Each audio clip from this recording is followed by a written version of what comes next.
Now for this next one, another simple, easy piece using Dollar Tree items. Okay, so they have these hearts. They come in three different colors. I had grabbed them all. And then they have this wreath with the wood beads and a heart shape. And then I have these wood letters. And then these are, they call them ornaments at the Dollar Tree, like kind of for their little trees. And I'm going to use one of those as the O. So I'm just painting the L and the V red. You can leave these the wood color too because they do go with the piece, but I'm just painting them just to give it a little extra touch.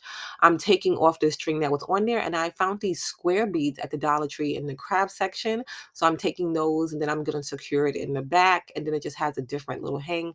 You can adjust this form to make sure it fits perfectly around the heart, and then I'm just hot gluing everything down. I decided to go with those pieces instead, and then I'm layering.